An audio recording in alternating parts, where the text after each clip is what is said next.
Hello scuba divers out there, welcome to Scuba Diving Magazine and welcome to Ask Mark, which is a scuba diving Q&A. I am the aforementioned Mark, a former diving instructor, and whilst I don't teach anymore, I like to answer your scuba diving questions online and try to help you out as much as I can. So if you do have any questions, by all means pop them down in the comments below, and if you use the hashtag AskMark, it gets featured in the next Q&A. This week I'm answering questions about traveling regulators, first time BCD and regulator suggestions, trim weight pockets, Nitrox cylinders, Goodman handles, and BCD servicing. So let's dive straight in with the first question, which this week comes from WhaleShark, and they say, hey Mark, I have an XTX50 and I find it a bit heavy to travel with. I think you dive XTX50s, you think correctly. How would you compare the XL4 Ocea? Wondering if it could be a good regulator to switch to for travel, as I believe it's a fair bit lighter and may also help with jaw fatigue on the longer dives. Thanks. I do dive XTX50s. With a DST first stage. The Ocea, yeah, the Ocea is an XL4 derivative, which is a flight regulator derivative. Flight, as the name suggests, was a very lightweight regulator designed for flight, but it wasn't cold water rated. It had to be used over 10 degrees Celsius. So the new version, because it's based on the DS4 platform first stage, then it makes it cold water rated, but it's also lighter weight for travel. So yeah, as far as weight goes, when my scales wake up, okay, so the XTX50 with the DST first stage, 980 80 grams is fluctuating on this table. The XL4 with the DS is 779, so much lighter. As far as downsides go, so looking at first stages, yeah, they're both environmentally sealed. The DS4 is a 4-port or 4 low pressure port, 2 high pressure port. DST has 5 low pressure ports, one with a that 5th port and that swiveling turret on the top, 2 high pressure ports on either side. As far as performance goes, they're both pretty darn good regulators. Then when you get onto the second stages itself, the second stages, as far as general functioning, they both have that Venturi switch. The XTX50 is the only one that has that breathing adjustment on one side. Not a deal breaker, but it is something worth considering. And the XTX50 is also ambidextrous. So you can, or a technician can, take that barrel out of the center and swap it over so the hose can now route in from the left-hand side. If that's not a real deal breaker for you, then that's perfectly fine. But other than that, yeah, they're both very good second stages. But yeah, the XL4, the Ocea in particular, is much lighter and more compact. So packing it away and actually diving it is going to be a bit lighter. If the XL4 was around before I bought the XTX50, you know, I probably would have gone for it, because it ticks all the boxes. The breathing adjustment is nice. It's a nice feature, but it's not an essential feature in my books. Yeah, I probably would have ended up with the XL4 Ocea. I probably would have changed the first stage though, only because I like that 5th port turret coming out. Again, it's not really a deal breaker, but I probably would have personally.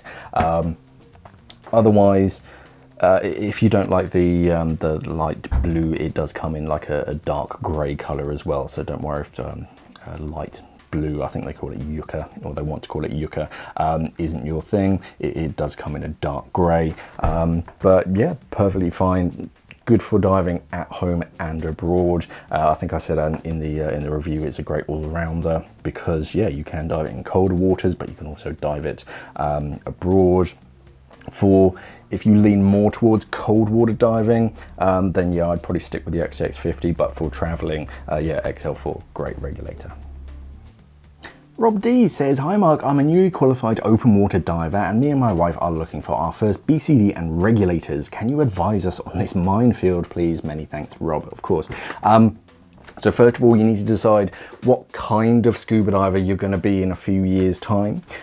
If you're just going to be recreational diving and you're only ever going to dive on holiday, that makes your life really easy. The more specific you can be, you can start to filter out a lot of BCDs and regulators. So if you're only ever planning to be like a single cylinder traveling diver, then you can look at more the traveling side of BCDs and regulators. So lighter materials and less materials.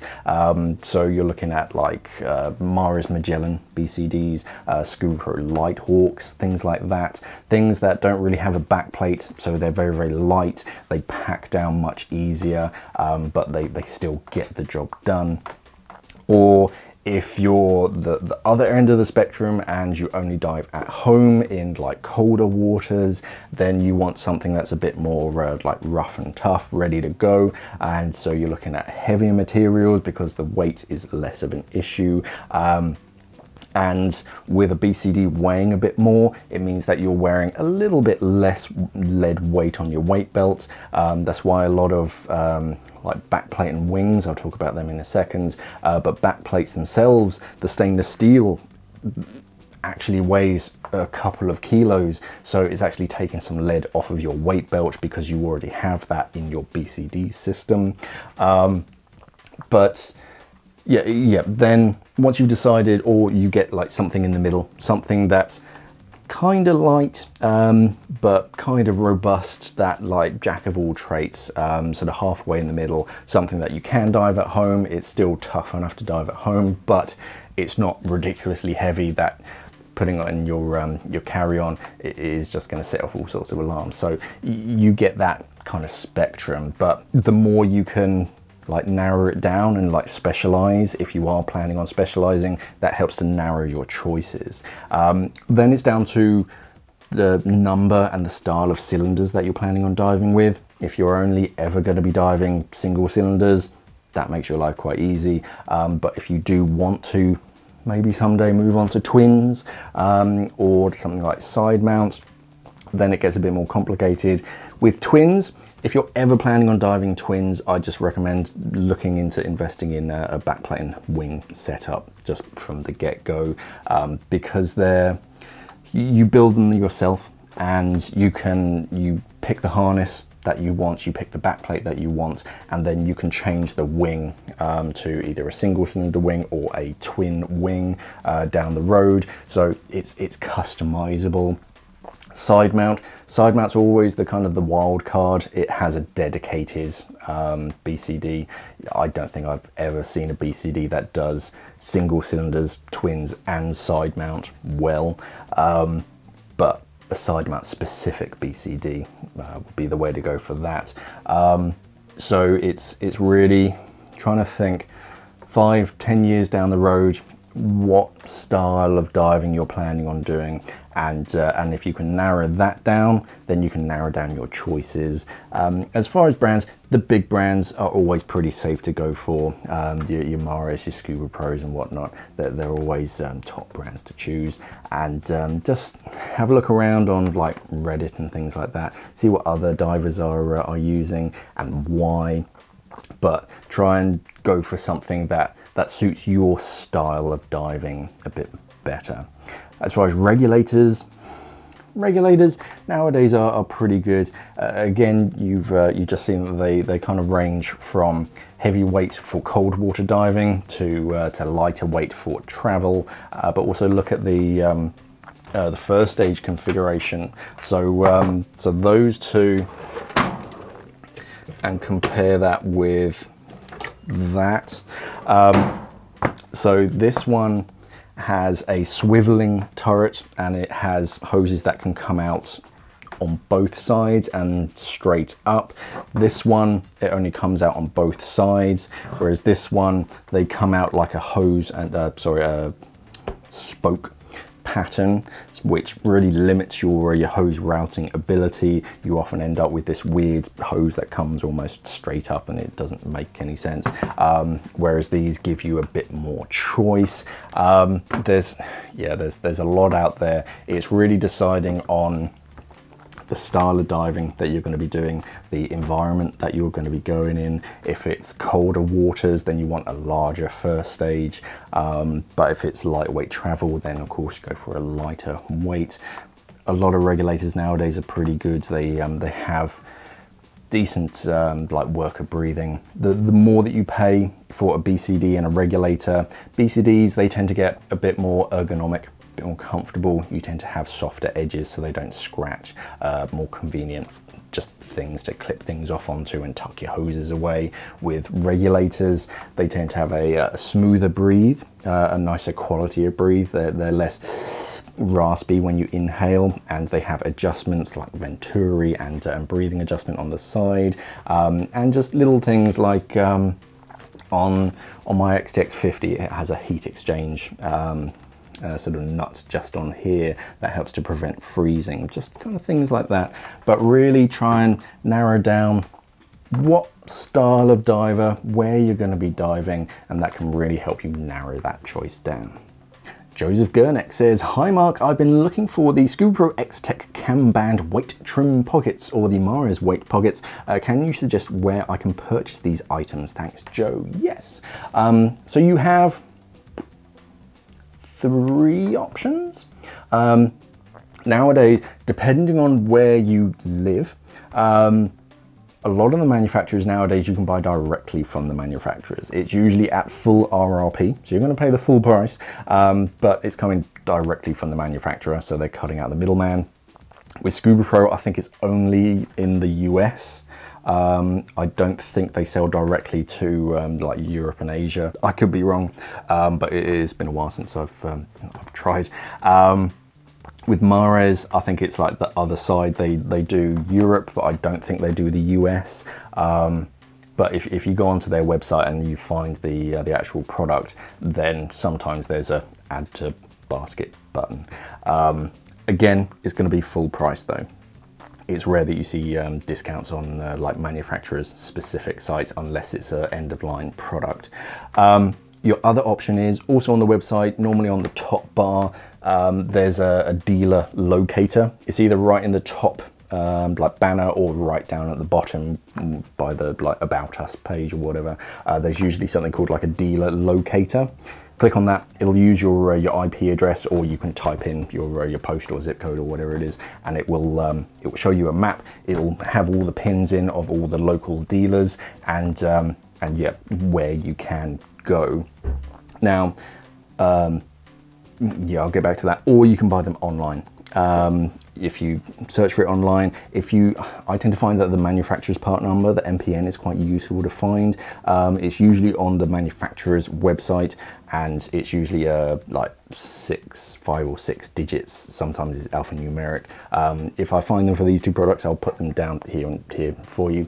If you search for those, you can usually find someone online that can that you can buy them from. Just be aware of where that retailer is, because a lot of websites are quite clever nowadays. They make it look like it's coming from your country because it's in your language, it's in your currency, but actually it's coming from a different country. And whilst the price might be substantially cheaper, it's because they're buying it in a different currency, and the prices fluctuate, but it can take a long time for you to receive your product. So do be aware of exactly where you're buying it from. That's your third option. Going back to the second option, if you find a local retailer, they can usually get it in. It depends. I think these 2 in particular, I think they're current products. The thing is that the manufacturer's website pages aren't always completely up to date, and some things are discontinued but still on their website. So you see it, it looks like it's still available. You go to your dive center, the dive center says, oh sorry, we can't get that in anymore. Oh, they're lying to me, but they're not. If it's not in the current 2022 price list, then they just can't get hold of it. They'll usually try and get you an alternative or suggest an alternative. And it might not be something that they have in stock, it's just something that they can get hold of. Again, that's why you need that, that manufacturer's part number. Go to them with that, or better yet, call them up or email them beforehand. Just say, hey, I'm after this, can you get it in for me? And they'll usually say, yes, we have it in stock, or we can get it in, it'll probably take so many days. So that's probably the best way to do it. Throw your local dive center a bone and buy it from them. But yeah, those probably your three best options. The manufacturer themselves, because you can buy direct depending on where you live. Online retailers, but do be aware of where it's coming from. And yeah, your local Scuba Pro or Mares dealer. Just be aware that they might not have it in stock, but hopefully they can get it in stock for you. Qwerty Azerty has an awesome name. Says, buying a 12-litre scuba tank, for example a Faber steel cylinder, I have an option for air or nitrox. If I want to use, say, standard air fill, 21%, and then sometimes up to, say, 36% nitrox fill, do I need to specify an air or nitrox tank? Can I use one tank for both air and up to 36% nitrox? And what does the cylinder need to be, air or nitrox? If I buy an air tank, can I switch to anything below the 40% nitrox, or do I need nitrox tank when buying, or do I need it cleaned for certain fills below 40%? Right, good question. Buying cylinders. So cylinders, I don't think is a trade secret, but cylinders, when they're manufactured to a nitrox clean status. Then when it comes to the actual like retail selling of it, it really comes down to the stickers that are put on it, whether it goes down the air route or the nitrox route. Now, with 21% air, there's like two, when you're filling a cylinder, there's two types of air. You either get like a regular air, or you get clean air. Depends where you're already going, what they call it, but that's what we used to call it in my dive center. And for us, it went through an extra filter, basically. So if you have a nitrox cylinder and you want to put air in it, then you have to opt for the clean option of air. But if you're going to be diving air and nitrox, yeah, you have to get the nitrox cylinder. Usually when you're buying a cylinder, it didn't used to cost you anything. Maybe it'll cost you the cost of the stickers, which is not that great. But yeah, it has to have special O-rings, and if they're using it, special greases that don't react with oxygen quite so much. So yes, you would need to go down the nitrox route and have those yellow and green stickers. If you have just an air cylinder and then you ask for nitrox, the filler won't or shouldn't fill it up. If you do have an air cylinder and you later on want to use nitrox, you can take it in during its test or whenever, and then like upgrade it to nitrox, where they'll like do the usual visual tests and whatnot, and they'll change the O-rings and all that good stuff, make sure it's clean on the inside, and then sticker it up for nitrox. So it can be done later on down the road, and you can like chop and change and swap during the cylinder's lifetime, but it's usually best to keep it nitrox clean. But yeah, that really is the way to go. Go for the nitrox one if you are planning on using nitrox down the road. Bloody Marvelous says, hey Mark, congrats on your new job, thank you. I was wondering if you prefer a metal or a neoprene Goodman handle for a primary dive torch, and why. Also, for the stupid question of the week, can a wetsuit be too thick for certain water temperatures? For instance, would diving in the Red Sea in a 7mm semi-dry be a bad idea? We'll answer that one first.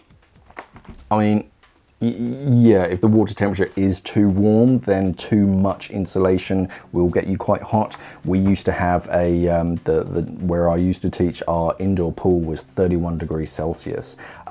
So when you had to do like dry suit orientation, we had to make it quick because it was just boiling a bag. And we had club members as well. They'd come in, they'd test out their new equipment in the pool, and if they were testing out like new semi-dries, trying to do like buoyancy checks in fresh water, then yeah, you had to make it quick because you did get quite hot. So in the Red Sea, I've seen divers in the Red Sea in dry suits. Obviously it depends on water temperature and like time of year. In the height of summer, I wouldn't be wearing a 7mm. Unless you're really going below that thermocline, where it does drop a good few degrees. But also you've got to consider the buoyancy shift with your wetsuit. You've got 7mm neoprene that's compressing, and you're going to lose a lot of buoyancy at depth. But I mean, I've worn 5mm out in like January in the Red Sea, and you didn't need it. So yeah, you can wear whatever you want, but I'd avoid a 7mm in warmer waters, because yeah, you can get too hot, especially on the surface. The surface is gonna suck when you're wearing a 7mm, unless it is that like winter period, because in like the January, it can get quite windy, and as soon as you get out, you don't want to take that wetsuit off. You just want to stay in it. But yeah, in the water, yeah, you're going to boil in a bag in the summertime. As far as Goodman handles, I dive with a material one, mainly because it's what came with the torch. I've used metal ones before. They're fine, as long as most of them are now quite adjustable. As long as it's adjustable, it's not just a fixed U and a handle, because then your torch can like roll and rock around. It gets quite annoying. But with a fabric one, touch wood, it's never let me down. They're a bit less like quick to use, because you have the second this like safety strap on the back. This is sized up for my dry suit, but because you have that second one, it's more secure, and it stays in place even when your hand is completely open and doing something.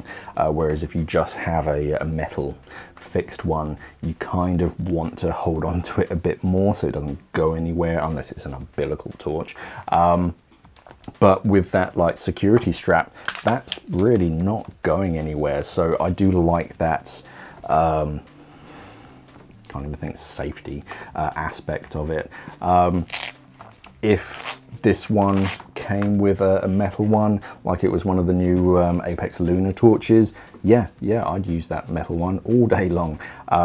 But I'd kind of make sure that I was like holding onto it, or I had some kind of security if I had to use that hand for anything. Most divers you see just tend up to like clip it off, but that's another thing, another benefit for the material ones. If you are clipping it off, then you don't have a big clunky metal handle that's just like around here banging around. This one's much smaller, and you can stow it away in a pocket a little bit easier if you ever have to. So there's pros and cons on both sides.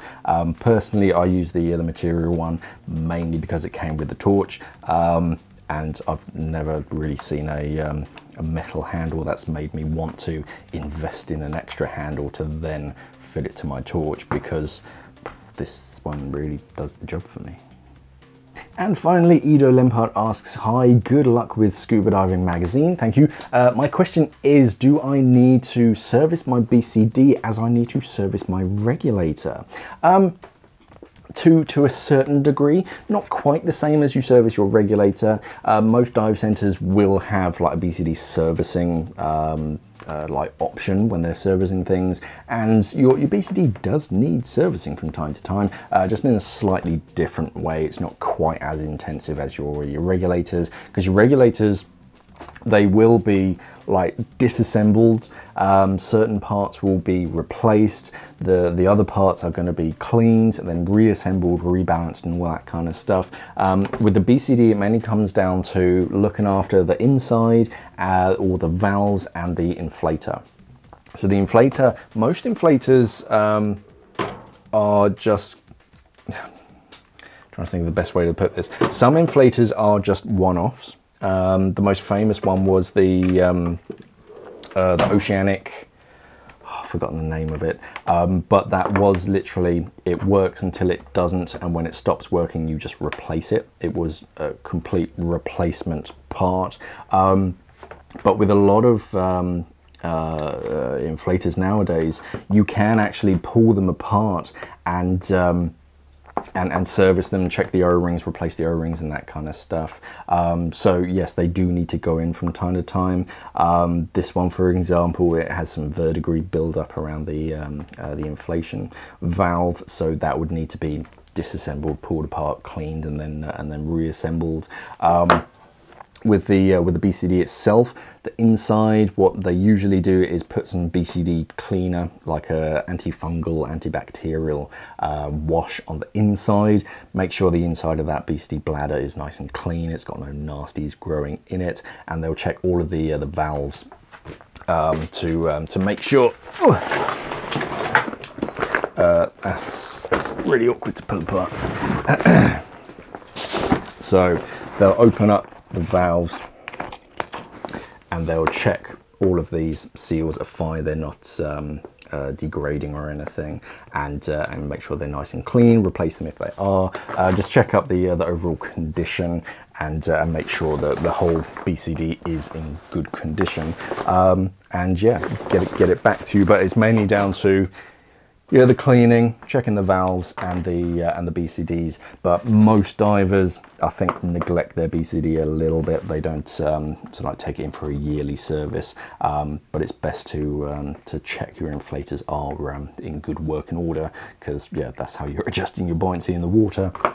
But yeah, your inflators can be serviced. It's not quite as intensive as a regulator, but yeah, it can still be done. And that's it for another week. Again, if you have any questions, pop them down in the comments below. And if you use the hashtag AskMark, it makes it a lot easier for me to find it. Yeah, if you've got any questions, comments, queries, corrections to anything that you've heard today, because I don't always get everything right, by all means, pop them down in the comment below. And yeah, remember to like, share, and subscribe, do all that good social media stuff. We have all sorts of social media channels to stay in touch with the Scuba Diving magazine. Thank you for watching, everybody, and of course, safe diving.